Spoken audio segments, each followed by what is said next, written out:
Bom, gente, dando continuidade, então, nós vamos ter agora o Henry Ford, né?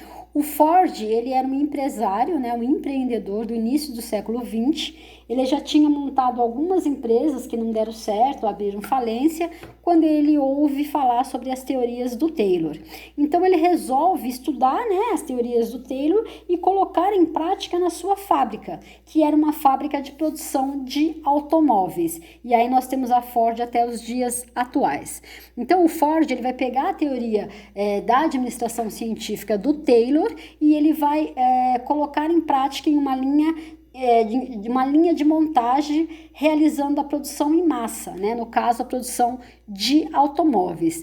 E aí, quais são os princípios dessa produção em massa? Primeiro, peças padronizadas. Então, ele vai buscar máquinas especializadas que vão produzir determinadas peças. Daí, ele vai fazer um sistema de fabricação e calibragem, né, dessas máquinas para que elas possam produzir de uma maneira satisfatória e com padrão de qualidade em todas as fábricas que ele for desenvolver.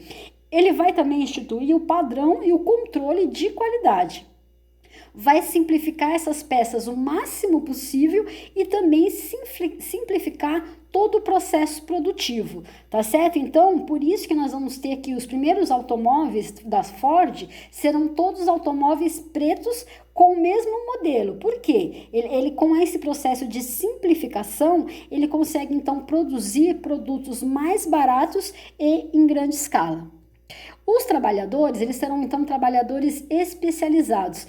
Então ele vai fazer o quê? Vai ter trabalhadores que vai fazer uma tarefa ou pouquíssimas tarefas. Então o trabalhador ele não vai desenvolver todo o automóvel. Ele vai passar o dia inteiro apertando um botão ou colocando apenas como é que fala? Puxa vida, fugiu. Colocando apenas uma peça, enfim, né?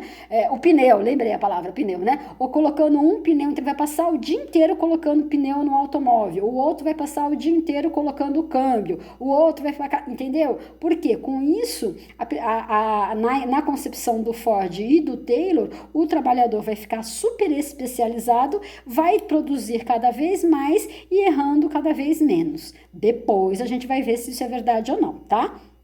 Que mais? Ele vai falar então que existe uma posição fixa dentro da sequência de tarefas. Quem já viu uma linha de montagem, a gente vai ver daqui a pouco o videozinho do Chaplin, vai ver, né? O trabalhador ele fica parado, o serviço vem até ele e ele desenvolve o trabalho. As peças então e as máquinas ficam num posto fixo de trabalho. Já com o filmezinho do Chaplin a gente vai conseguir ver isso, tá? A linha de montagem, então, né, vai entregar as peças para o trabalhador no posto de trabalho. Isso significa que o senhor Silas, por exemplo, não vai sair lá do local de trabalho dele para ir lá no almoxerifado buscar uma ferramenta. Não, a ferramenta uma chave de fenda. Não, a chave de fenda estará no posto de trabalho dele, tá certo? A dona Hiroko não vai precisar ir lá na parte do almoxerifado para buscar uma tesoura para poder cortar o tecido. Não, a tesoura já estará no seu local de trabalho e assim por diante. Execução de uma tarefa, cada um vai fazer uma única tarefa, com isso então vai ter uma diminuição no tempo de montagem, né, dos próprios automóveis e inclusive vai diminuir a necessidade de investimento e redução de estoque. Por que isso? Vou explicar para vocês. Porque assim, se eu compro 100 pneus com o meu fornecedor, eu vou ter um valor vamos chutar, eu vou ter um valor de R$ 500, né? Se eu compro 100 mil pneus, ou se eu compro 1.000 pneus, a minha capacidade de negociar com esse fornecedor é muito maior. E eu também posso fazer o processo de redução de estoques, porque eu vou ter parceiros, né? Vou ter empresas parceiras junto comigo, tá certo? Então, você vai ter o quê? Aumenta a quantidade de carros, aumenta a quantidade de produção e reduz, então, o preço. Tá? Aqui vocês vão ter, né, o modelo do Ford, que era o Ford T, vendido então na época. Você poderia ter um Ford de qualquer cor ainda, né? Só que ele vai falar assim, né? Ele vai falar, você pode ter um Ford de qualquer cor, desde que seja preto, porque ele só fazia os Fords pretos, tá? E aí, por enquanto, gente, é isso. Na próxima aula, a gente vai falar um pouquinho mais sobre Henry Fayol.